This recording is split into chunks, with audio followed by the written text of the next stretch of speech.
নমস্কার, শুরু করছি বাংলা বলছে। গতকাল সারা দিন ধরেই ন্যাশনাল মিডিয়া জুড়ে ছিল বাদল অধিবেশনের প্রথম দিন। বিরোধীরা তারা অপারেশন সিন্দুর নিয়ে আলোচনার জন্য দাবি তুলছেন।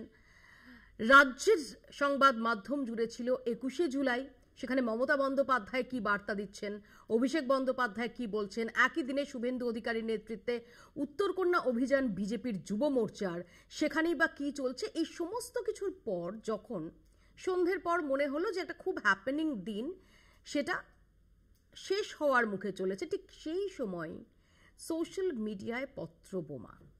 উপরাষ্ট্রপতি পদে ইস্তফা দিলেন জগদীপ ধনকর। তারই যে অফিসিয়াল এক্স হ্যান্ডেল, সেখান থেকে সেই পদত্যাগ পত্র সেটা পোস্ট হলো রাত 9:25। স্বাস্থ্যের কারণ দেখিয়ে তিনি ইস্তফা দিয়েছেন, কিন্তু দাবানলের মতো জল্পনা ছড়িয়ে পড়ল একের পর এক। যে জগদীপ ধনকর গতকাল যখন বাদল অধিবেশনের একদম প্রথম দিনের প্রথম দিকটায় সেখানে দাঁড়িয়ে বলছেন যে হ্যাঁ, বিরোধীদের দাবি মেনে আলোচনা হবে, কিভাবে সেটা স্মুথলি চলবে সেই নিয়ে তিনি যখন আশ্বাস দিচ্ছেন, যখন বিকেল 3:53 উপরাষ্ট্রপতির অফিস থেকে যে প্রেস রিলিজ দেওয়া হচ্ছে যে 23শে জুলাই উপরাষ্ট্রপতির কি কর্মসূচি থাকছে, তিনি জয়পুর যাচ্ছেন, সেখানে তার কি আইটিনারি, কি ঘটল মাঝের ওই কয়েক ঘন্টায় যে এরকম চটজলদি ইস্তফার সিদ্ধান্ত, that too with immediate effect, অর্থাৎ সেই মুহূর্ত থেকেই যা কার্যকরী। এবং তার এই যে প্রস্থান, এই প্রস্থানটা যে অত্যন্ত আনসেরিমনিয়াস হতে চলেছে তার ইঙ্গিতটা তখনই পাওয়া যাচ্ছিল, পরে দেখা গেল এক্স্যাক্টলি তাই। আর তাই বিরোধীরা প্রশ্ন তুলছেন যে শুধুমাত্র স্বাস্থ্যের কারণ, সেই কারণে এইভাবে হঠাৎ সিদ্ধান্ত, এটা খুব অদ্ভুত। আর সেখানে ঘুরে ফিরে বেড়াচ্ছে জেপি নাড্ডার একটা ক্লিপ, যেখানে গতকালই তিনি রাজ্যসভায় বলছেন যে তিনি যেটা বলছেন সেটাই অন রেকর্ড যাবে।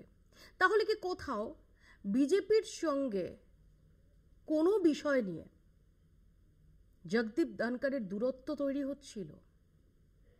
তাহলে কি কোথাও অন্য কোনো ব্যক্তিত্ব, বেশ কতগুলো নামও ঘোরাফেরা করছে, তাদের কাউকে ওই পদে প্রতিষ্ঠা করার জন্য জগদীপ ধনকরের এই প্রস্থানের পথ প্রশস্ত করা হলো?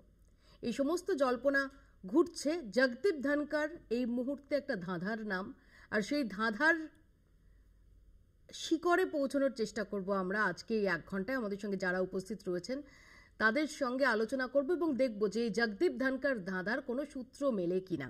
আমাদের সঙ্গে যারা রয়েছেন তাদের সঙ্গে পরিচয় করিয়ে দিই।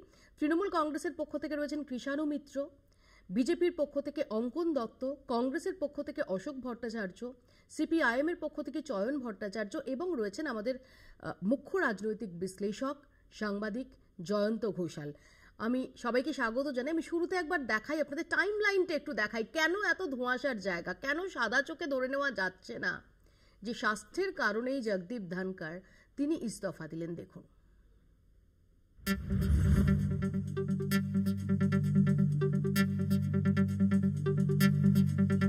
বাদল অধিবেশনের প্রথম দিন, সংসদে নির্দিষ্ট সময়েই শুরু হয়েছিল আলোচনা। রাজ্যসভায় চেয়ারম্যানের পদে বসেছিলেন উপরাষ্ট্রপতি Jagdeep Dhankhar.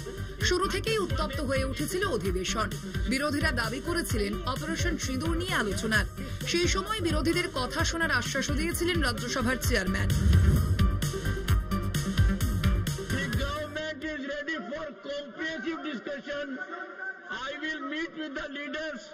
Settle for a discussion, and I will ensure full-fledged discussion for as much time as you want.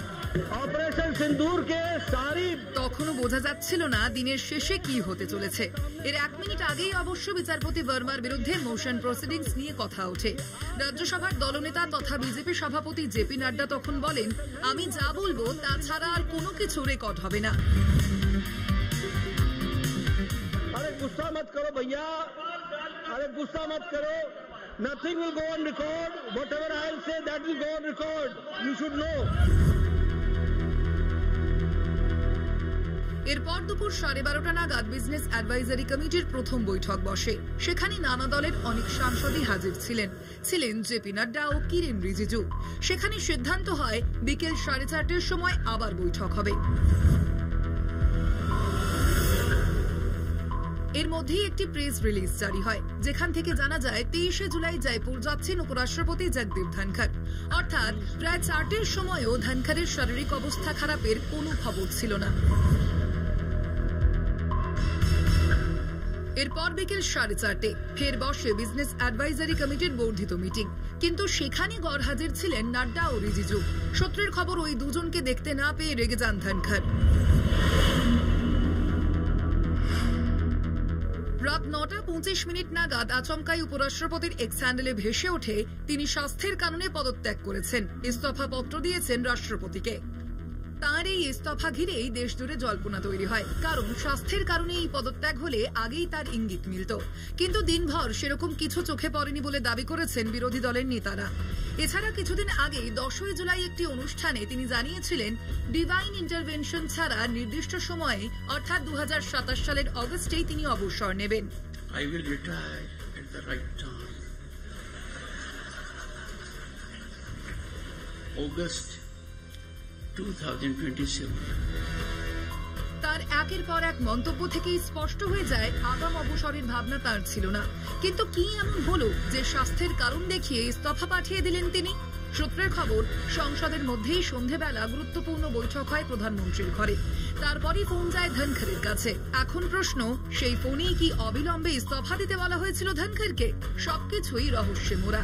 জানিয়ে কংগ্রেস নেতা মল্লিকার্জুন খার্গের মন্তব্য, অবসরের কারণ ধনখড়ই জানেন, আর জানে তাঁর পার্টি। কলকাতা টিভি। আমি জয়ন্তদার কাছে শুরুতে আসি। জয়ন্তদা, অনেকগুলো প্রশ্ন, কিন্তু উত্তরগুলো অধরা, নানান স্পেকুলেশন চলছে। কি মনে হয় যে কেন এটা সত্যিই স্বাস্থ্যের কারণে এরকম হঠাৎ, এবং যেখানে দাঁড়িয়ে তিনি 23শে জুলাইয়ের যে কর্মসূচি, ডেফিনেটলি তিনি শিলমোহর দিয়েছেন, তারপরে 3:53-তে প্রেস রিলিজ বেরিয়েছে। এর মধ্যে বিজনেস অ্যাডভাইজারি কমিটির বৈঠক, সেখানে জেপি নাড্ডা এবং কিরেন রিজিজু তাদের অনুপস্থিতি। এবং আমি জাস্ট যেটা অ্যাড করবো যে 10ই জুলাই তিনি একটি অনুষ্ঠানে বলেছিলেন যে আমি ঠিক সময় রিটায়ার করব 2027-এর অগস্ট পর্যন্ত, যদি না কোনো ডিভাইন ইন্টারফারেন্স হয়, যদি কোনো অলৌকিক বা ঐশ্বরিক কোনো হস্তক্ষেপ না হয়। তাহলে কি কোথাও ওই কোট আনকোট ঐশ্বরিক হস্তক্ষেপটাই হলো? হ্যাঁ, একেবারেই। দেখো মৌপিয়া, তুমি যে শুরুতেই যে কথাটা বলেছো ধাঁধা, এটা একটা দারুণ শব্দ। তো সেই ধাঁধার উত্তর আমরা খোঁজার চেষ্টা করছি, যতটা সম্ভব সত্যের কাছাকাছি যাওয়ার চেষ্টা করছি, এবং অনেকগুলো সার্কামস্টেন্সিয়াল এভিডেন্স, যেরকম আমরা আইনে বলা হয়, তার থেকে কিছু কনজেক্সচার। প্রথম কথা, শরীর যেটা স্বাস্থ্য, জগদীপ ধনখড়কে যদি বলি একদম সাংঘাতিক ফিট অ্যান্ড ফাইন, তাহলেও কিন্তু সত্যের অপলাপ হবে। ভর্তি হয়েছিল, এবং আমার এখনো মনে আছে ওনার বয়স এখন 74। উনি যখন রাজ্যপাল ছিলেন তখন একবার হঠাৎ উনি এখানে ছিলেন না, এবং নানান রকমের হলো যে কোথায় গেছেন। উনি কিন্তু মিডিয়ার সাথে তো তুমি জানো খুব কানেক্টেড থাকতেন, হোয়াটসঅ্যাপ গ্রুপ টুপ ছিল। তো উনি তখন এমসে প্রায় 10 দিন ছিলেন, এবং পাছে ওটা মিডিয়া অ্যাটেনশন হয় কাউকে জানায়নি। মজার ব্যাপার, মুখ্যমন্ত্রী মমতা বন্দ্যোপাধ্যায়কে কিন্তু জানিয়ে গেছিলেন। ওই রকম সংঘাতের মধ্যেও মুখ্যমন্ত্রীকে জানিয়ে গেছিলেন, পাছে ওনার ওই চিকিৎসার সময় যাতে কোনো গোলযোগ না হয়, একটা কোঅর্ডিনেশন থাকে। সুতরাং শারীরিক অসুস্থতা ছিল। নাম্বার 2, ওনার স্পাইনাল কর্ডের একটা প্রবলেম আছে। কিছুদিন আগেও উনি ভাইস প্রেসিডেন্ট হিসেবে চিকিৎসা করেছেন, কিন্তু তার মানে এই নয় যে উনি এমন অসুস্থ হয়ে পড়েছেন। এবং আকস্মিক কেন? অসুস্থ হলে তো তিনি আরো আগে ইস্তফা দিতে পারতেন। আমি জাস্ট একটু এখানে বলবো জয়ন্তদা, যে ধরুন মাস দেড়েক আগে স্থির হয়েছে বাদল অধিবেশনের দিনক্ষণ, কিরেন রিজিজু জানিয়েছিলেন অন্তত 40-45 দিন আগে। এরকম কোনো অসুস্থতা যার ভিত্তিতে দাঁড়িয়ে তাকে ইস্তফা দিতে হচ্ছে, সেটা বিষয়ে সিদ্ধান্ত নেওয়ার জন্য মাঝে এতটা সময় ছিল। এবং 20 তারিখে ওনার স্ত্রীর জন্মদিন, এই 20শে জুলাই, এবং 20শে জুলাই উনি বেশ কিছু সাংসদকে আমন্ত্রণ জানিয়েছেন, যেটা এখনো ভ্যালিড, কিন্তু সেটা অশোক স্তম্ভ উপরাষ্ট্রপতির ছিল। মানে তার মানে উনি 20 তারিখে ওনার যে, কেন এটা তো নিয়ম, রাষ্ট্রপতির বাড়িতে যদি কোনো অনুষ্ঠান হয় তাহলে সেটা রাষ্ট্রপতির, ওটাতে কোনো অন্যায় নেই, তার স্ত্রী বলে সেটা, কেননা তিনিও কিন্তু ফার্স্ট সিটিজেনের মানে ফার্স্ট লেডির মর্যাদা পাবেন। হ্যাঁ, এখন সেইটা তার মানে এটা থেকে প্রমাণ হচ্ছে যে এটা পূর্ব পরিকল্পিত নয়। অশোক গেহলট একটা সাক্ষাৎকারে বলেছেন যে আমার সাথে গত সপ্তাহে কথা হয়েছিল এবং বলেছে একদম শরীর ঠিক আছে এবং আমরা এলে দেখা হবে। দুজনে খুব বন্ধু, রাজনৈতিকভাবেও দুজনেই জাট নেতা, সেটা আলাদা কথা, কিন্তু রাজস্থানেরও আবার দুজনে। এখন এই পরিস্থিতিতে কেন হলো তার ধাঁধার আমি আমার মতো করে বলছি, সাবজেক্ট টু কারেকশন, ভুল হতেই পারে। আমার যেটা মনে হচ্ছে যে ডিটোরেশন অফ দ্য রিলেশনশিপ, এটা অনেকদিন থেকে হচ্ছিল এবং অনেকগুলো কারণ আছে। একটা তো ইন্টারপার্সোনাল রিলেশনশিপ রাজ্যসভায়, মানে ওখানে কিন্তু তৃণমূল আর সিপিএম একেবারে মানে একজোট হয়ে ধাঙ্কারের বিরুদ্ধে ছিল। যখন 200 জন প্রায় লোককে, 150 জন বোধহয় এমপিকে যখন বরখাস্ত করেছিল, তখন তো ধাঙ্কারের আজকে যে ধাঙ্কারের জন্য প্রাণ কাঁদছে বিরোধীদের, সেই ধাঙ্কার তো তখন বিরাটভাবে খলনায়ক হয়েছিল এবং ওনার মানে ইন্টারপার্সোনাল রিলেশনশিপ খুব খারাপ ছিল। জয়া বচ্চনের সাথে এমন ঝগড়া হয়েছিল, কিছুই না, উনি জয়া অমিতাভ বচ্চন বারবার বলছেন, ওটা লেখা রয়েছে, অনেক সময় নামে থাকে টেকনিক্যালি। জয়া খুব সেন্সিটিভ মহিলা এমনিতেই, বিরাটভাবে যে আপনি বলছেন আমি তো কিছু বলিনি বলে হাসছে, এখানে তো লেখা আছে, বলছেন না আপনার টোন ইজ ইম্পর্টেন্ট, আপনি যেভাবে আমায় বলছেন আমার একটা জয়া বচ্চন, আমার একটা জয়ার একটা আইডেন্টিটি আছে, আপনি রাজ্যসভায় আমাকে এভাবে অপমান করতে পারেন না। সেটা নিয়ে প্রায় রাজ্যসভা অচল হয়ে যায় এরকম অবস্থা, এবং হ্যান্ডেল করতে পারছিলেন না রাজ্যসভায়, আর অসুস্থতা একটু থাকায় আরও ইরিটেটেড হন মানুষে। এখন যেটা হচ্ছে যে এটা কিন্তু একটা দিক, আর একটা দিক হচ্ছে জুডিশিয়ারির বিরুদ্ধে ক্রমাগত বলা, সুপ্রিম কোর্টের বিরুদ্ধে বলা, জুডিশিয়াল অ্যাক্টিভিজম সোমনাথ চট্টোপাধ্যায় সমালোচনা করতেন, কিন্তু তার একটা লক্ষণ রেখা ছিল। তাও আমার মনে আছে সীতারাম ইয়েচুরি, মনমোহন সিং সোমনাথ দাকে বারণ করতো যে এত বেশি করবেন না, কেননা জুডিশিয়ারিকে খেপিয়ে দেওয়াটা কোনো কাজের কথা না। এখন এই যে, অথচ উনি আইনজীবী, ধাঙ্কার তো নিজে আইনজীবী, এইরকম একটা পরিস্থিতিতে এই যে ভার্মা, এই কেসটা না একটা অদ্ভুত জায়গায় গেল। ভার্মার কেসটাতে উনি তো সুপ্রিম কোর্টের কলেজিয়াম পদ্ধতিটাকেই চ্যালেঞ্জ করে বসলেন। তখন ওনাকে বারণ করা হয়েছিল যে আপনি এইভাবে, কেননা সুপ্রিম কোর্টের সঙ্গে নরেন্দ্র মোদীর কলহ 2029-এর আগে, এটা যে কোনো ব্যক্তি যদি দেশ চালান তার জন্য এটা কমপ্লিমেন্টারি হতে পারে না। একটা জাজমেন্ট একটা দেশের রাজনীতিকে এখন অনেক কিছু উথাল পাতাল করে দিতে পারে। সেখানে এই রকমভাবে একটা হোস্টাইল করে রাখা জুডিশিয়ারিকে, আমাদের সংবিধান প্রণেতারগণ 3 ভাগে যে ভাগ করেছিল, balance of power, executive, judiciary, legislative, এই ভারসাম্যটা যদি এখানে মেন, কালকে যেটা প্রবলেম হলো যে নরেন্দ্র মোদী আজকে চলে যাবে লন্ডনে, তার আগে ওনাকে সিদ্ধান্তটা নিতেই হবে। তার কারণটা হচ্ছে যে ভার্মার ইস্যুটা সুপ্রিম কোর্টের সাথে তো যুক্ত রয়েছে, তার থেকেও বড় কথা হচ্ছে যে তুমি অপোজিশনকে হঠাৎ কি এমন হলো যে লোকসভাতে, যেটা কিরণ রিজিজু বলেওছে যে আমরা এখানে লোকসভায় শাসক এবং বিরোধী দল একত্রিত হয়ে ভার্মার এগেনস্টে আমরা একটা করেছি, এবং সেখানে কিন্তু আমরা মতৈক্য করেছি, কেননা আমরা জুডিশিয়ারি ইস্যুটাতে আমরা নিজেদের মধ্যে লেজিসলেচার এবং এক্সিকিউটিভের ঝগড়া রাখতে চাই না।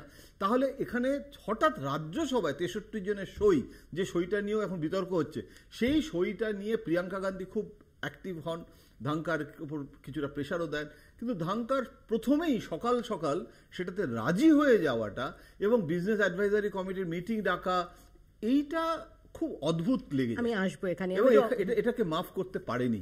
আমি অঙ্কনের কাছে আসি। অঙ্কন, কোথাও তাহলে জগদীপ ধনখড়, যখন জগদীপ ধনখড় এই রাজ্যের রাজ্যপাল, সেই সময় নরেন্দ্র মোদী, অমিত শাহের ব্লু হোয়াইট বয়, সেই সময় এই রাজ্যে শাসক দল শুধু নয়, আমরা সিপিআইএম কংগ্রেসকেও এই অভিযোগ করতে দেখেছি, শাসক দল তো আরো বেশি করে করেছে এবং বলেছে যে প্যারালাল অ্যাডমিনিস্ট্রেশন রাজভবন থেকে চালাতে চাইছেন জগদীপ ধনখড়, সেটাকে তিনি বিজেপির পার্টি অফিসে পরিণত করেছেন। এহেন জগদীপ ধনখড় কোনো কারণে কি রোষে পড়লো, যার জেরেই এই আনসেরিমোনিয়াস এক্সিট? না দেখুন, এখন বিষয়টা হলো যদি কারুর স্বাস্থ্য সংক্রান্ত কোনো সমস্যা আসে বা সেটা তিনি অনুভব করতে পারেন, তাহলে সেইটা মানে ঢাকঢোল পিটিয়ে তাকে আগে থেকে জানাতে হবে। ধরুন এই যে হাজি সাহেব, হাজি নুরুল, যিনি বসিরহাটের সাংসদ ছিলেন, যিনি মারা গেলেন, এবার উনি তো প্রচার চলাকালীন অসুস্থ হয়ে পড়েছিলেন, মানে ঠিকঠাকভাবে উনি প্রচারে নিজে পার্টিসিপেটও করতে পারেননি।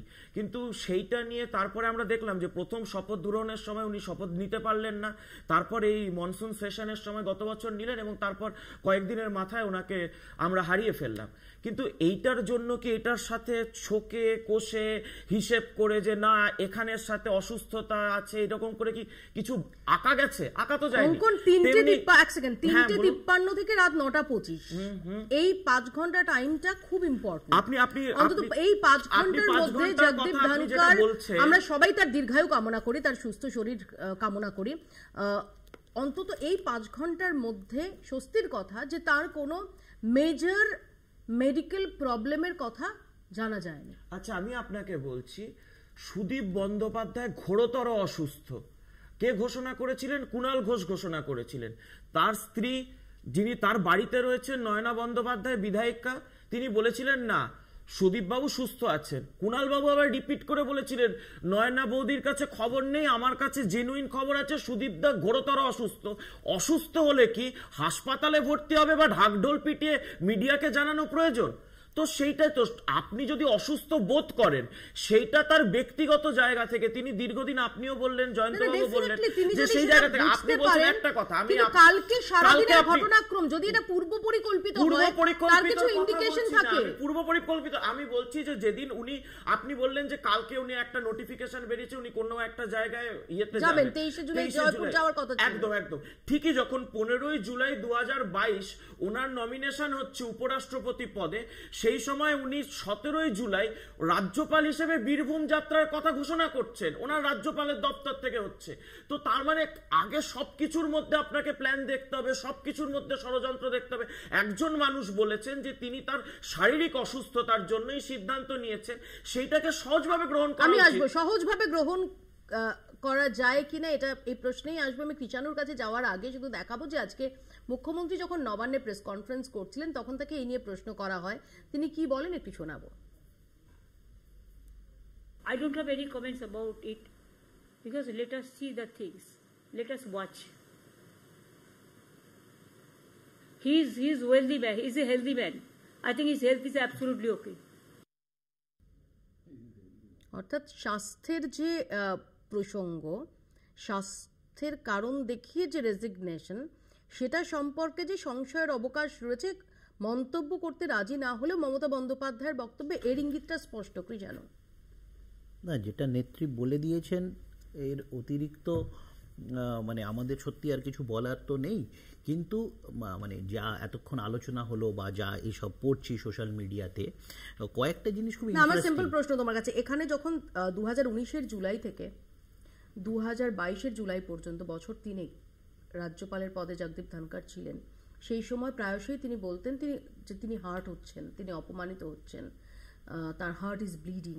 এই যে অপমানিত, কোথাও কি মনে হয় যে এখানে কোথাও গতকালের গোটা ঘটনা পরম্পরায় তার ওখানেও অপমানিত হওয়ার ইঙ্গিত রয়েছে? দেখো, ইঙ্গিত তো আছে, এটা তোমার কথাতেও পরিষ্কার, জয়ন্তদার কথাতেও পরিষ্কার। কিন্তু তারা সেই সময় তার অপমান হওয়াটাকে যারা মান ভাঙাতে বারবার রাজভবনে ছুটে যেতেন, তারা এইবার একবারও ওনাকে আগ্রহ প্রকাশ করলেন না যে আপনি রিকনসিডার করুন রেজিগনেশনটা।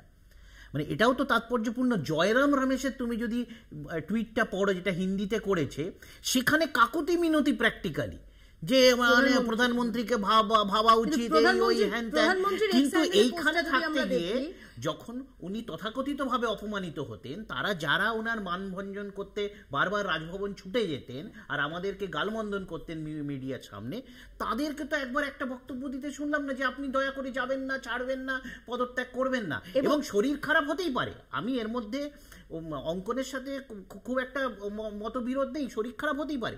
কিন্তু এমন কি শরীর খারাপ হয়ে গেল, এর আগেও তো হয়েছে, উনি চিকিৎসা করেছেন, যেটা জয়ন্তদা বললো, হাসপাতালে থেকেছেন, 10 দিন থেকেছেন, 20 দিন থেকেছেন। কিন্তু এমন কি হয়ে গেল যে উনি উনার 27 সালে রিটায়ারমেন্টটাকে এতটা প্রিপন্ড করে উনি তার পদ ছেড়ে চলে গেলেন? এখানে বলবো প্রধানমন্ত্রীর যে এক্স হ্যান্ডেল পোস্ট 12টা 13 মিনিটে বিরোধীদের তরফ থেকে যখন প্রশ্ন তোলা হচ্ছে, জয়রাম রমেশ তিনি প্রায় কাকুতি মিনতির স্বরে বলছেন যে প্রধানমন্ত্রী তাকে কথা বলা উচিত, তার সঙ্গে কথা বলা উচিত, তখন নরেন্দ্র মোদী 12:13 পোস্ট করছেন, Shri Jagdeep Dhankhar ji has got many opportunities to serve our country in various capacities including as the vice president of India, wishing him good health. আমি অশোকদার কাছে আসবো। অশোকদা, এই প্রধানমন্ত্রীর এই পোস্টটা, এটা তো জল্পনায় জল ঢালার বদলে জল্পনাটা আরো উস্কে দিল। একেবারেই প্রধানমন্ত্রীর এই টুইট, এক্স হ্যান্ডেল থেকে তার যে পোস্ট, এই পোস্টটা মানে একদম সাদামাটা বাংলা করলে যেটা দাঁড়ায় যে এবার বিদায় দিয়ে দিলাম, এবার আপনি বিদায় দিলাম। অনেক সুযোগ পেয়েছেন। হ্যাঁ, ওই তো অনেক সুযোগ আপনি পেয়েছেন। হ্যাঁ, তার মাঝে মৌপিয়া এখানে তুমি বসে আছো, জয়ন্তদা বসে আছেন, একটা কথা মানে আমি সাংবাদিকতার ছাত্র নই, কিন্তু বলে না বিটুইন দ্য লাইন, এখন ওই অনেক সুযোগ পেয়েছেন আর আপনার সুস্থতা কামনা করি, এই দুটো বাক্যের মাঝখানের যে বাক্যটা অনুত্তর রয়ে গেছে সেটাকে খুঁজে বের করে নেওয়াটা খুব মানে সচেতন মানুষের পক্ষে খুব জরুরি। আমরা যারা রাজনীতির ছাত্র আমাদের পক্ষেও খুব জরুরি বিটুইন দ্য লাইন। তা এখন ব্যাপারটা আমাদের সভাপতি মল্লিকার্জুন খাড়গে যে কথাটি বলেছেন যে উনি বলতে পারবেন এবং বিজেপি বলতে পারবে, এই উনি বলতে পারবেন এবং বিজেপি বলতে পারবে খুব তাৎপর্যপূর্ণভাবে এই কথাটা এই কারণে উঠে আসছে, গতকাল যখন প্রথম দিকে সংসদ শুরুর সময় তিনি বলছেন বিরোধীদের কথাবার্তা শোনা হবে, আলোচনার পরিসর দেয়া হবে, তখন আমি অ্যাডভাইজারি কমিটির প্রথম মিটিং, তখন আমি চয়নদার কাছে আসবো যে চয়নদা আপনি কিভাবে এই ধাঁধাটা সমাধানের চেষ্টা করছেন? আমারটা একটু সরলীকরণ লাগতে পারে জয়ন্তদার কাছে, বাকিদের কাছে কি লাগবে আমি জানি না। আমি বিশ্বাস করি আরএসএস এর হুকুম ছাড়া এ ঘটনা ঘটে না, যত দ্রুতই হতে হয়। আরএসএস এর একটা অত্যন্ত দ্রুত একটা ঘটনা ছিল, একটা প্রতিক্রিয়া ছিল, যার জন্য এটা করতে হলো। দ্বিতীয়, আমরা যেটা দেখলাম একটা সমাপতন কিনা জানি না, এটা জয়ন্তদা এড়িয়ে গেলেন কিনা জানি না, মানে হয়তো বলবেন, পরে বলবেন। জেপি নাড্ডা বলছেন বক্তব্য রাখবার সময়, আমার বক্তব্যটাই রেকর্ড হবে। সামনে কিন্তু চেয়ারম্যান বসে আছেন রাজ্যসভার, সেখানে একজন সাংসদ যিনি সংসদ বিষয়ক দপ্তরেরও মন্ত্রী নন, তিনি কিন্তু পেট্রোলিয়াম এবং রাসায়নিক দপ্তরের মন্ত্রী, তিনি বলছেন আমার বক্তব্য, অপারেশন সিন্দুর নিয়ে ডিফেন্স মিনিস্টার নন, তাঁর বক্তব্য রেকর্ড হবে। এই জায়গাটাতে আমাদের একটা খটকা লাগলো। তার মানে কি কোনো জায়গাতে এত গ্যাপিং তৈরি হয়েছে, তারপর কিরেন রিজিজু এবং জেপি নাড্ডার অনুপস্থিতি বিজনেস অ্যাডভাইজারি কমিটির মিটিং। আমি বাকিটা কিছু বলছি না, সেটা সম্পূর্ণ এই আমরা একটু ঠাট্টাই করতাম, ওনাকে নিয়ে অপম্যান বলতাম আমরা। এই ভদ্রলোকের দীর্ঘ আয়ু কামনা করি, সুস্থ থাকুন উনি। কিন্তু যে ঘটনাটা ঘটলো সংসদীয় গণতন্ত্রের ইতিহাসে, এটা কিন্তু খুব ভালো নজির হলো না। সংসদীয় গণতন্ত্রের ইতিহাসে আমি প্রায় 40 বছর হয়ে গেল রাজনীতি এবং আপনাদের অন্যভাবে সহকর্মী হিসাবে, কিন্তু ঘটনা হচ্ছে যে আমি এই ঘটনা কখনো দেখিনি এইভাবে। হ্যাঁ, রাষ্ট্রপতির নির্বাচন নিয়ে অনেক জটিলতা হয়েছে, কিন্তু এইভাবে আচমকা এবং যেটা কোনো রকম আনুষ্ঠানিকতা থাকবে না, বিদায় না, কিচ্ছু হবে না, এটা কিন্তু বোঝা যাচ্ছে যে শাসক দলের সঙ্গে একটা বড় গ্যাপ। আমি এই প্রসঙ্গে আলোচনায় আসবো এবং কোন কোন স্পেকুলেশন এই মুহূর্তে দিল্লির রাজনৈতিক মহলে ঘুরে বেড়াচ্ছে জয়ন্তদা কিছুটা বলেছেন, আমরা একটু দেখার চেষ্টা করবো। ছোট্ট একটা বিরতি তার আগে নিচ্ছে, ফিরে আসছি বিরতির পর, দেখতে থাকুন বাংলা বলছে। ফিরে এলাম বিরতির পর, একটু দেখে নেওয়ার চেষ্টা করি যে কি কি জল্পনা এই মুহূর্তে চলছে দিল্লির রাজনৈতিক মহলে।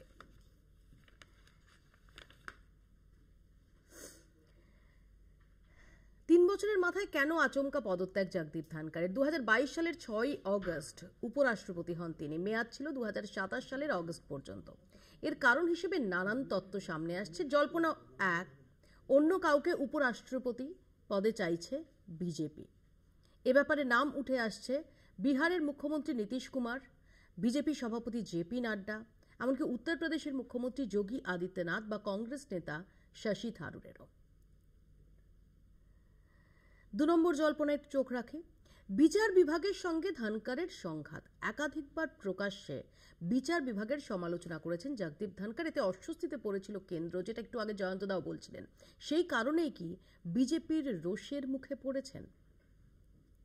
জল্পনা 3, বিচারপতি ভার্মা অপসারণের প্রস্তাব পেশ। রাজ্যসভার চেয়ারম্যান হিসেবে ধনখড় আনুষ্ঠানিকভাবে ঘোষণা করেন যে বিরোধী সাংসদরা বিচারপতি যশবন্ত ভার্মাকে অপসারণের জন্য একটি প্রস্তাব পেশ করেছেন।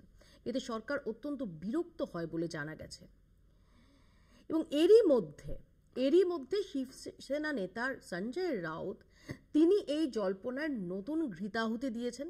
তার দাবি ধনকরকে নিয়ে পর্দার পিছনে রাজনীতি হচ্ছে এবং সেপ্টেম্বরে অবশ্যই কিছু হতে চলেছে। কি এই সেপ্টেম্বর সাসপেন্স উস্কে দিয়েছেন সঞ্জয় রাউত। কি বলেছেন সঞ্জয় রাউত, শোনাবো।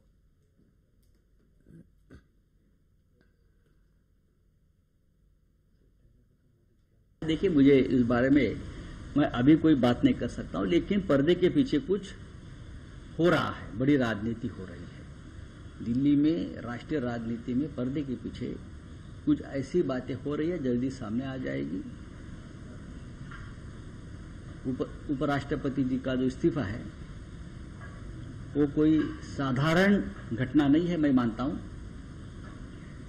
जो कारण दिया है उनकी हेल्थ का, मैं मानने को तैयार नहीं। वो बहुत ही स्वस्थ आदमी है, खुशमिजाज आदमी है, वैसे मैदान छोड़ने वाले आदमी तो नहीं है। हमारे उनसे मतभेद हो सकते हैं, लेकिन मैं उनको जो देखता हूं वो सहजता से मैदान छोड़ने वाली व्यक्ति नहीं है, वो लड़ने वाले आदमी है। नहीं, उनकी हेल्थ ठीक है, एकदम स्वस्थ है। कल दिन भर में उनको देख रहा था, ऑब्जर्व कर रहा था, परफेक्ट थे। बहुत कुछ हो सकता है ना सितंबर महीने में, आप देखिए ना। জয়ন্তদা, সেপ্টেম্বর সাসপেন্স সম্পর্কে কোনো ক্লু আছে আপনার কাছে? সেপ্টেম্বর আমি জানি না সেপ্টেম্বর, কিন্তু আমার যেটা মনে হচ্ছে যে তুমি আর তোমার বক্তব্যের মানে উপস্থাপনার সাথে একটা জায়গায় আমি একমত, যে ধনকরের যে ম্যানেজমেন্ট রাজ্যসভায়, মানে অন্যান্য বিতর্কও যদি আমি ছেড়েও দিই, কেননা একটা জিনিস মনে রাখতে হবে, লোকসভায় যেরকমভাবে সংখ্যাগরিষ্ঠতাটা বিজেপির আছে, রাজ্যসভায় কিন্তু তার একটা অভাব আছে। দ্রুত বিজেপি সেই গ্যাপটা কমাচ্ছে এবং হয়তো কমিয়েও ফেলবে বিজেপি যেভাবে দ্রুত এগোচ্ছে। কিন্তু হ্যান্ডলিং অফ রাজ্যসভা, আর রাজ্যসভায় তো অনেক অ্যাগ্রেসিভ হয়ে গেছে। একটা জিনিস লক্ষ্য করে দেখেছো, অনেক জিনিস লোকসভাতে অপোজিশন করতে পারে না, সেগুলো সব রাজ্যসভায় হয়।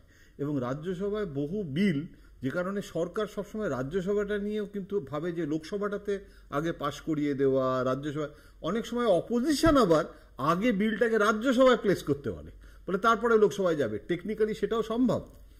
এখানে রাজ্যসভায় যদি একটা ভালো 2029-এর আগে রোডম্যাপটা, সেটা কিন্তু ভালো একটা হতে পারে। এমনও হতে পারে যে এক্ষুনি করা দরকার নেই। আমি দেখছিলাম যে এটাকে কতদিন ফেলে রাখা যায়। এখন যেরকম দেখা করতে গেছেন রাষ্ট্রপতির সাথে আমাদের উপ চেয়ারম্যান রাজ্যসভার, রাষ্ট্রপতির সাথে দেখা করে হয়তো উনি ওয়ার্কিং একটা টাইমিং হতে পারে। কিন্তু নীতিশ কুমারের যে নাম, সেটা তো বিজেপির জন্য খুবই ভালো প্রস্তাব।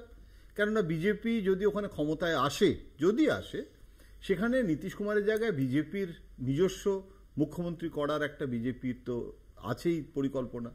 আমার তো মনে হয় নীতিশ কুমারের নাম যে জেডিইউ এর দুজন মন্ত্রী তুলেছে, তাতে সবথেকে বেশি খুশি এখন চিরাগ পাসওয়ান। এখন তারা তো যদি নীতিশ কুমার যদি চলে আসে তাহলে ভালো। কিন্তু নীতিশ কুমারের এখন শারীরিক এবং মানসিক যা অবস্থা, তাতে রাজ্যসভা যেটা ধাঙ্কারই চালাতে পারছিল না, তার বিকল্প হিসেবে, কারণ নরেন্দ্র মোদীকে কিন্তু শুধু বিহার, শুধু জাতপাত এই সমীকরণে শুধু ভাবলে হবে না, মানে অনেকগুলো জিনিস একসঙ্গে ভাবতে হবে। যে কারণে অনেকে শশী থারুরের নাম বললেও আমি শশী থারুরের নাম ভাবতে পারছি না, কারণ শশী থারুর এত এলিটিস্ট এবং আরএসএস সংঘ পরিবারের সদস্য নন, এলোই না এখন। তাকে বিজেপির এটা কালচারই নয় এরকমভাবে একটা বড় কিছু পাইয়ে দেওয়া। এটা অন্য দলে হয়, এটা বিজেপিতে কিন্তু খুব কঠিন। এরকমভাবে প্রথমে এসেই একটা কিছু গিফট পেয়ে যাওয়া, তারপরে যেটা হয় সেটা অর্জন করতে হয়। আর শশী থারুরও কিন্তু খুব ইন্ডিপেন্ডেন্ট, তার মাইন্ডসেট আছে কখন সে কি রকম অবস্থান নেবে, কারণ এরা তো খুব পলিটিক্যাল। আর এই সময় দাঁড়িয়ে রাজ্যসভার চেয়ারম্যান পদে এই রিস্কগুলো সেগুলো অ্যাফোর্ড করতে পারছে না। সুতরাং এমন একটা, যেরকম দেখো, একটা সত্যি কথা ক্যামেরার সামনে বলছি, আমরা বাজপেয়ী আডবাণীর সময় থেকে শুরু করে মনমোহন সিং এক্সক্লুসিভ খবর করেছি যে কে হবে নরেন্দ্র মোদীর জমানায়, কে রাষ্ট্রপতি হবে, দ্রৌপদী মুর্মু হবে। কোন সাংবাদিক বলতে পারে যে সে এটা পেরেছে এক্সক্লুসিভ? এমনকি বিভিন্ন রাজ্যে যেখানে বিজেপি জিতছে, চিফ মিনিস্টার কে হবে? আগে আমি রাজ্যপাল সবসময় এক্সক্লুসিভ করতাম, তার জন্য কত প্রাইজ টাইজও দেওয়া হয়েছে আমাকে। এখন আমি কান ধরবো, কোনো এক্সক্লুসিভ করবোই না, যা বলবো উল্টোটা হবে। অনেক সময় এই যে মুখ্যমন্ত্রী, মধ্যপ্রদেশের মুখ্যমন্ত্রী, এর মুখ্যমন্ত্রী এমন একটা ক্যারেক্টার, কেউ জানে না, হয়তো অনিল বালুনি হয়ে গেল। আমি অনিল বালুনির নামটা আমার মনে এলো, রাজ্যসভার সদস্য, নরেন্দ্র মোদীর ঘনিষ্ঠ, এখন মিডিয়ার হেড হয়ে রয়েছেন, উত্তরাখণ্ডের লোক, গুজরাটের গভর্নরের সাথে ছিল, যথেষ্ট অভিজ্ঞতা, খুব ভালো চালাবে, খুব ভালো। এইরকম একটা আন্ডারস্টেটেড, একদম জানি না, কোনো সেলিব্রিটি নয়। মিডিয়া সবসময় সেই সব লোকেদের নাম বাছে যারা না খুব পরিচিত ব্যক্তিত্ব, কেননা তার টিআরপি আছে, লোকটাকে ক্যামেরার সামনে দেখালে লোকেরা অ্যাকসেপ্ট করবে। আমি এখন অনিল বালুনি, আমি এটা উদাহরণ হিসেবে বলছি, অনিল বালুনির নাম দিলে এখানে বাঙালিরা কেউ জানেই না কে বালুনি। এখন এইরকম একটা ক্যারেক্টার, আমি এটা একটা দৃষ্টান্ত হিসেবে বলছি। আমি অঙ্কনের কাছে আসবো, কিন্তু অঙ্কনের মধ্যে তো একটা অশনি সংকেত রয়েছে। তোমাদের বিরুদ্ধে বিভিন্ন সময় অভিযোগ ওঠে যে কোনো, সেটা এক্সিকিউটিভ হোক, সেটা এমনকি জুডিশিয়ারি হোক, সেখানে তোমাদের যাদের পছন্দ না হয়, তোমাদের রোষে যারা পড়েন, তাদের ক্ষেত্রে তোমরা আক্রমণাত্মক একটা অবস্থান নাও এবং ইউ স্পেয়ার নো ওয়ান। কোথাও জগদীপ ধনকরের এই আনসেরিমোনিয়াস এক্সিট নিয়ে সেই প্রশ্নটা আরও একবার দানা বাজে, সেই আঙুলটা তোমাদের দিকে আরও একবার উঠছে যে এরকম নজির নেই যে উপরাষ্ট্রপতি তিনি কয়েক ঘন্টার ব্যবধানে তাকে সরে যেতে হলো। আমি সরে যেতে হলো এই কথাটাই বলছি, সরে গেলেন এটা বলছি না, সচেতনভাবে এই ওয়ার্ডটা, এই বাক্যটা আমি কনস্ট্রাক্ট করলাম। না, আপনি অনেক কিছুই কনস্ট্রাক্ট করতে পারেন, মূল্যায়নও বার করতে পারেন, জল্পনাও উস্কে দিতে পারেন, সবকিছুই হতে পারে। এখন 21শে জুলাইয়ের আগে যদি হতো, আমি এটাই ভাবছিলাম যে এতক্ষণের আলোচনার মধ্যে একটা বিষয় চলে আসতো যে না, মোদী সরকারের বিরুদ্ধে এত ক্ষোভ জেগে গেছে যে 21শে জুলাই মমতা ব্যানার্জির হাত ধরে ধর্মতলার সভামঞ্চে তৃণমূলে যোগ দিতে চলেছেন, উন্নয়নের যোগ দিতে চলেছেন, এরকম একটা জল্পনা আসতো আমি নিশ্চিত। কারণ এটা আরো বেশি টিআরপি, একটু আগে জয়ন্তবাবু বলছিলেন টিআরপি, তো টিআরপির ক্ষেত্রে তো এটা আরো বেশি টিআরপি চলতো, বাংলার মিডিয়া নিয়ে অবভিয়াসলি আলোচনা করতো। কিন্তু বিষয় হচ্ছে হলো, দেখুন, একজন মানুষ যদি তার স্বাস্থ্যের কথা ভেবে স্টেপ ডাউন করে, এবার এই যে হয়েছে না, দেখুন এই চয়নদা আসারা, এর মধ্যে একটা আরএসএস এর প্রভাব আছে, উনি আরএসএস দেখতে পেলেন, আসলে ওনাদের পার্টিতে হয়তো হতে পারে যে পার্টির সম্পাদকের কথা মুখ্যমন্ত্রীর ওপরে চলছে, তাহলে ওনারা ভাবলেন যে এইরকম একটা জল্পনাও আছে। অঙ্কন, তার বয়সটা, জগদীপ ধনকর বয়সটা 74। আমি বললাম তো অনেক কিছু, মানে জল্পনা কি রয়েছে। আপনি সঞ্জয় রাউতকে দেখালেন, মানে আমি এই ব্যক্তিকে দেখলাম, ইনি ইতিমধ্যে 4 বার দেবেন্দ্র ফডনবিসকে কংগ্রেসে জয়েন করিয়ে দিয়েছেন, নীতিন গডকরিকে শিবসেনায় জয়েন করিয়ে শিবসেনা কংগ্রেস ভাঙা বিজেপিকে ছেড়ে একটা আলাদা সরকার করে দিয়েছে। সুতরাং জল্পনার তো একটা অন্যরকম করা যায়, কল্পনা কত কি করা যায়। এখন আমি আপনাকে নিয়ে কল্পনা করতে পারি, আপনার কত কি রয়েছে, আপনি আগামী দিনে অমুক পার্টির অমুক নেতা রাজ্যসভার সাংসদ হয়ে যাবেন, হয়তো আপনি উপরাষ্ট্রপতি হতে পারে, চালিয়ে দিলে। মানে সোশ্যাল মিডিয়া আপনারও যা একটা জনপ্রিয়তা রয়েছে, যদি আমরা আজকে চালিয়ে দিই যে বিজেপি সমর্থিত হয়ে আপনি মানে উপরাষ্ট্রপতি হচ্ছেন, একাংশ খেয়ে যাবে, এইটাও চালিয়ে দেবে যে হ্যাঁ দেখো এই যে বিজেপির সাথে সেটিং রয়েছে মৌপিয়া নন্দী। তো জল্পনার তো অনেক কিছু হতে পারে, কিন্তু আমরা কি দেখে অভ্যস্ত, দেহত্যাগ না হলে পদত্যাগ নয়। এই যে সংস্কৃতিতে বাঙালি দেখেছে, ভারতীয় দেখেছে, সেখানে একজন মানুষ, যেটা একটু আগে জয়ন্তবাবু বলছিলেন, যে তার স্বাস্থ্যের কারণে হয়তো তিনি অনুভব করতে পেরেছেন যে তিনি রাজ্যসভাটা ভালোভাবে চালাতে পারবেন না, সেখানে তিনি যে নিজের থেকে এসে ভলান্টারিলি করেছেন। কি এই দেহত্যাগ না হলে পদত্যাগ নয়, এটা বলে তুমিও কি বার্তা দিচ্ছি না?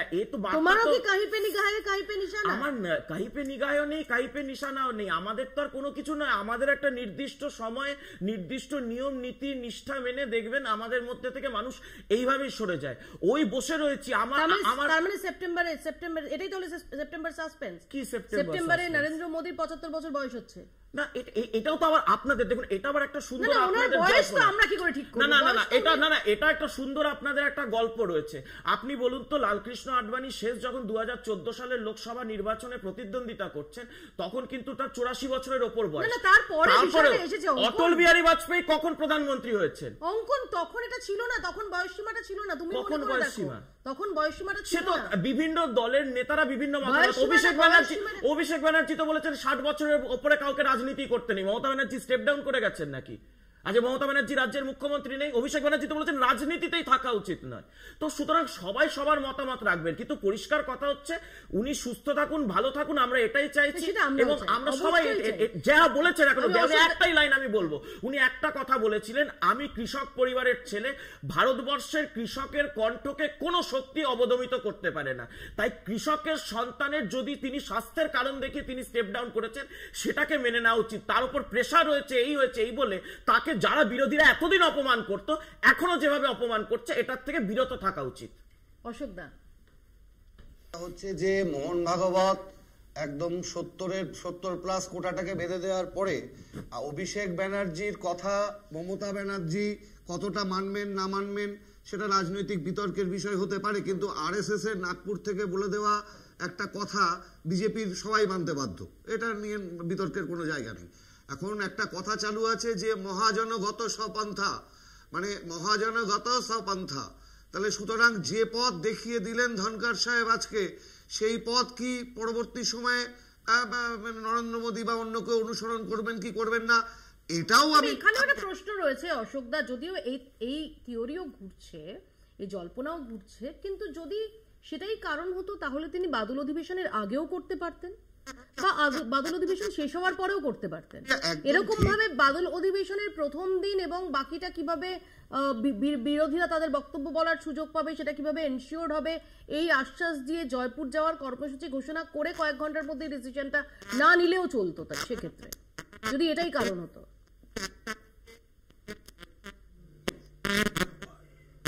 কিছু ঘটনা ঘটেছে যে একটা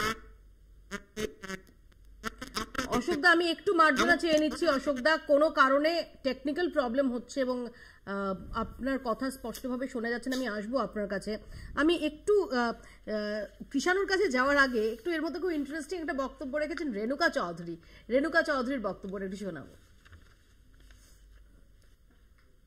अरे भाजपा कभी भी ठीक से किया, स्वास्थ्य का खराब हो सकता तो एम्स जैसे बहुत ही बढ़िया हॉस्पिटल है, इसका इलाज हम करवा देंगे। और ऐसी कौन सी बड़ी स्वास्थ्य की मुद्दा है उपराष्ट्रपति का, वो लंबे जम्बे जाट है, हट्टे कट्टे सब ठीक ठाक है, मगर ये सरकारी बीमारी है, ये अजीब वायरस भाजपा में घूमती रहती है, तो अब आके इनको भी ऐसी लग गई। সরকারি বিমারি, এই ভাইরাস ঘুরে বেড়াচ্ছে না। দেখো মৌপিয়া, আমার মনে পড়ে গেল যে সত্যপাল মালিকের যে বক্তব্য আমরা কিছু বছর ধরে শুনছি, এই ঘটনাগুলো তো এখন ঘটেনি, ঘটনাগুলো আগে ঘটেছে। তো তখন কিন্তু আমরা এইগুলো জানতে পারিনি। মানে বিজেপির তখন মেকানিজমে তারা এইসব যে ক্রাইসিসগুলোকে সুন্দরভাবে মিডিয়ার বা অপোজিশনের চোখের আড়ালে কিন্তু খুব সুন্দর করে ম্যানেজ করে নিচ্ছিল। এখন আর হচ্ছে না। তার মানে লালবাতি ধীরে ধীরে যে বেজে গেছে, যে জ্বলে গেছে, এটা পরিষ্কার হয়ে যাচ্ছে যে এখন আর ওইভাবে ম্যানেজ করা যাচ্ছে না। এখন পাবলিক তিনি অদূর ভবিষ্যতে তিনি সত্যপাল মালিকের মতো কোনো বিস্ফোরক ইন্টারভিউ বা পডকাস্ট তিনি দেবেন এবং যাতে বিজেপি তারা বেসামাল হয়ে যাবে। সত্যপাল মালিকটাও পরেই দেখেছি, তো সত্যপাল মালিকেরটাও তো আমরা পরেই জেনেছি না, মানে দীপক ঘোষের বইয়ের মতো নাকি? দেখো তোমাকে আটকাই না, আমি সেটাই শালীনতার মধ্যে ব্যাপারটা রাখো। ঠিক আছে, আমি সেটাই বলবো। আমরা তাহলে অটলজিরও অনেক কিছু বলতে পারি, বলি না, আমাদের সেই শিক্ষাটা নেই। এখন বিষয়টা হচ্ছে যে আমাদের নেতা অভিষেক বন্দ্যোপাধ্যায়কে এখানে মিসকোট করা হলো। অভিষেক বন্দ্যোপাধ্যায় মোদিজির মতো 75 বছরটা বেঁধে দেননি। অভিষেক বন্দ্যোপাধ্যায় যেটা 60 বছরের কথা বলেছেন, উনি নিজের ক্ষেত্রে বলেছেন। উনি জনসাধারণের জন্য বা পলিটিশিয়ান ইন জেনারেল জন্য বলেননি। উনি বলেছেন উনি 60 বছর অবধি রাজনীতি করবেন, তারপরে উনি রিটায়ারমেন্ট নেবেন। এটা ওনার পার্সোনাল, হ্যাঁ এই কথাটাই উনি বলেছেন। উনি আমাকেই দিয়েছিলেন, এই কথাটাই বলেছেন যে উনি কথাটাও বলেন। উনি বলেছেন, উনি একটা ইন জেনারেল একটা কমেন্ট করেছিলেন, উনি বলেছেন নিজের জন্য, না উনি সেটা ইমপ্লিমেন্ট করবেন। উনি ভার্বাটিম এটা বলেন না, যেহেতু ইন্টারভিউটা আমি নিয়েছিলাম, তুমি নিয়েছিলে, আমি তোমাকে রিকলেক্ট করি। উনি বলেছিলেন there are some people who are above norms. উনি সেখানে মমতা বন্দ্যোপাধ্যায় এবং মোদির কথা উল্লেখ করেছিলেন যে যেখানে 75 বছরটা তাদের ক্ষেত্রে বাঁধে। মমতা বন্দ্যোপাধ্যায় সম্পর্কে বলেননি, তেমন তিনি নিজের সম্পর্কেও বলেননি। তিনি একটা জেনারেল কমেন্ট করেছেন, উনি নিজের ব্যাপারে বলেছেন যে উনার অলটুগেদার। বলো প্লিজ। আমি তো বললাম না যে এটা কেন, অভিষেক বন্দ্যোপাধ্যায়ের নাম নিলে হয়তো একটু একটু একটু বেশি লোক হয়তো দেখবে। তার কারণ হচ্ছে আমরা তো গতকাল দেখলাম যে একটা উত্তর পশ্চিম বাংলাতে একটা সভা হলো আর একটা আমাদের 21শে জুলাই হলো। তাতে শুধুমাত্র যদি আমাদের অফিসিয়াল হ্যান্ডেলগুলো দেখি, যেটা দেবাংশু বলেছে, অফিসিয়াল হ্যান্ডেল, আমাদের পার্টির হ্যান্ডেল এবং নেত্রীর হ্যান্ডেল, তাতে যা ভিউ হয়েছে সেই ভিউটা তো স্পন্টেনিয়াস ভিউ। মানে লোক এসছে, কিভাবে এসছে এই নিয়ে সিপিএম বিজেপি অনেক কথা বলেছে, আমি ওগুলোতে যাচ্ছি না। কিন্তু যারা দেখেছে, সোশ্যাল মিডিয়াতে হোক ইউটিউবে হোক, যারা দেখেছে সারা তো স্বতঃস্ফূর্ত নিজের ইচ্ছায় দেখেছে, তাতে যে পরিসংখ্যানের যে আকাশ পাতাল তফাৎ, তো সেই থেকে পপুলারিটি বা ইয়েতে তো বোঝাই যাচ্ছে। এবং এবং এবং দুর্গাপুরে মোদির সভাতেও যদি 6 লাখ হয়, কালকে হয়েছে 66 লাখ, পরিষ্কার পরিষ্কার বন্ধ হয়ে গেছিল। সেপ্টেম্বর সাসপেন্স নিয়ে দেখুন এখানে খুব পরিষ্কার কথা মৌপিয়া, এখানে ওই যেটা আপনি বললেন না প্রথমে, সেটাই হচ্ছে মূল ইম্পর্টেন্ট। যদি ডিজাউন করে বিজেপি কাউকে যদি ছাঁটাই করে, তার দিকে ফিরেও তাকায় না। ঘটনাটা প্রায় তাই ঘটলো। আমি রিকালেক্ট করতে পারছি এলকে আদবানির নাম। এলকে আদবানি এই মুহূর্তে কোথায় কী অবস্থানে আছেন, যারা বিজেপির র্যাঙ্কিং ফাইন কর্মী তারা তো জানেন না, ছেড়ে দিন। যারা দিল্লিতে থাকেন তারা কজন দেখতে যান আমার ধারণা নেই, কিন্তু একসময় উনি কে ছিলেন কী ছিলেন সবাই জানেন। এবং এখনও কিন্তু উনি যে চিন্তার জলদগব হয়ে গেছেন এমনটা কোনো প্রমাণ আমি পাইনি। যেটা আমি খুব স্পষ্টভাবে বলছি যে কিছু ক্ষেত্রে এই যে নজিরটা তৈরি হলো, প্রতি মুহূর্তে জুডিশিয়ারির সমালোচনা, এটা আরএসএস নিতে পারেনি বলেই আমাদের কাছে খবর। এইটা যদি ভুল হয়ে থাকে সেটা আগামী দিন প্রমাণিত হয়ে যাবে। কিন্তু বারবার সংঘাতে জড়িয়ে পড়া বিচার বিভাগের সঙ্গে উনি যেটা করছিলেন নিজে আইনজীবী হয়ে, যেটা জয়ন্তদা বলছিলেন, বারবার সংঘাতে জড়িয়ে পড়াটা কোনোভাবেই সঠিক জায়গা নয়।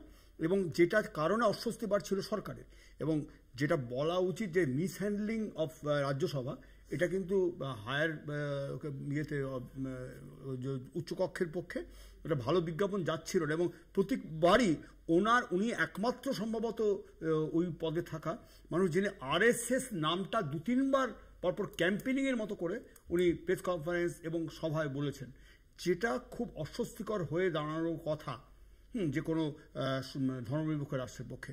আমি এই বিষয়গুলো থেকে দৃষ্টি আকর্ষণ করছি, এগুলো কিন্তু শাসক দলের পক্ষে অস্বস্তিকর।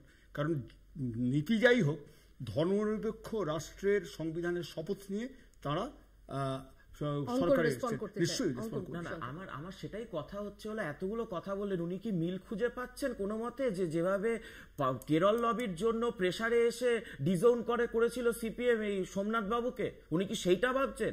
তাহলে এটা ভাববেন না কেন? সোমনাথ বাবুর সাথে আপনারা যেটা করেছিলেন ভুলতে পারেন? কি করা হয়েছে? ও ভুলে গেছেন কি করা হয়েছে? ওই যে আজকে আপনি এলকে আদবানিকে মনে করছেন, এলকে আদবানিকে মনে করছেন, আমি জানি, কিন্তু আমার তো এলকে আদবানি কি হচ্ছে আমরা জানি, আপনি কি জানেন? এলকে আদবানি কি হচ্ছে আপনি কি জানেন? তাহলে প্রেস রিলিজ আছে আপনি দেখে নিন, আমাদের কি সিদ্ধান্ত হয়েছিল আপনি দেখে নিন। সারা জীবন সোমনাথ চট্টোপাধ্যায় পার্টির বাইরে থেকেও সারা জীবন আমাদের পার্টির সঙ্গে ছিলেন। এলকে আদবানি কার সাথে রয়েছে? আপনার সাথে। এলকে আদবানির whereabouts নিয়ে কথা হলে আমার ধারণা এখানে একজন রয়েছেন যিনি অন্তত সংক্ষেপে আলোকপাত করতে পারেন। অনেকবার সাক্ষাৎ জানতো না না আদবানি সম্পর্কে আমার কোনো কিছু বলার খুব একটা আগ্রহ হচ্ছে না, কেননা উনি এখনো ভালো আছেন। আমি ওনার সাথে এখনো দেখা করতে যাই, এবং এটা বললে বোধহয় ভুল হবে যে নরেন্দ্র মোদী বা বিজেপির শীর্ষ নেতৃত্ব ওনার সঙ্গে কোনো যোগাযোগ রাখে না, তাহলে এটা ফ্যাকচুয়ালি ইনকারেক্ট হবে। যেটা আপনি বলছেন, চয়নবাবু বলছেন, সেটা ঠিক যে ওই সময় আডবাণীর সঙ্গে, বিশেষ করে করাচি সফরের পর, আমি নিজে ছিলাম করাচি সফরে, আডবাণী নিজে জিন্না ইজ সেকুলার এই শব্দটা বলেনি, উনি একটা অন্য কনটেক্সচুয়ালে বলেছিলেন। তারপরে সেটা কিন্তু আজকে রেট্রোস্পেক্টে গেলে এটা অন্য বিষয়, আজকের আমাদের আলোচনার বিষয় নয়। কিন্তু আডবাণীর জন্মদিনে শুধু ফুল নিয়ে যাওয়া নয়, নাড্ডা থেকে শুরু করে সবাই যায়, নীতিন গাডকারি পুরো ঢল নামে। তার থেকেও বড় কথা হচ্ছে যে আডবাণী তো এখন কোনো পদে নেই, কিন্তু 30 নম্বর পৃথ্বীরাজ রোডের যে বাড়িটাতে উনি থাকেন, সেটা কিন্তু নরেন্দ্র মোদী বলেছেন যে এই বাড়িটা যতদিন উনি থাকবেন বেঁচে, ওনার কন্যা ওনার সঙ্গে থাকেন, একা থাকেন, কন্যা কি হবে তারপরে কোথায় থাকবেন না থাকবেন আমি জানি না, কিন্তু ওই বাড়িটাকে রাখার দায়িত্ব। এবং ওরা আডবাণীকে ইনফ্যাক্ট আমাকে সবসময় শীর্ষ নেতারা, আমি নাম করব না, আমাকে জিজ্ঞাসা করে যে আমি যোগাযোগ রাখি কি না বা যাই কি না। এমনকি আমাকে তো একজন শীর্ষ বিজেপি নেতা এটাও বলেছেন যে রিস্তা বানানা কঠিন হতা হ্যায়, তোড়না বহুত আসান হতা হ্যায়, তো কবি ऐसे मत करना कि আডবাণী জি পাওয়ার মে নেই হ্যায়, নেই যাওগে। এটা কিন্তু বিজেপি নেতারা। আমাদের সময় সুতরাং একদম শেষ। মানে এটা আমার, আমি বলছি তো আডবাণীর বিষয়টাতে আমি ঢুকতেই চাই না। জগদীপ ধনকর বিষয়টা জগদীপ ধনকর, তার সমাধান হয় কিনা সেদিকে আমরা তাকিয়ে রয়েছি। তার জন্য কি সত্যি সেপ্টেম্বর অবধি অপেক্ষা করতে হবে নাকি তার আগেই কোনো সূত্র পাওয়া যাবে? এটাই এই মুহূর্তে লাখ টাকার প্রশ্ন। আপাতত বাংলা বলছে এখানেই শেষ করছি। দেখতে থাকুন কলকাতা টিভি।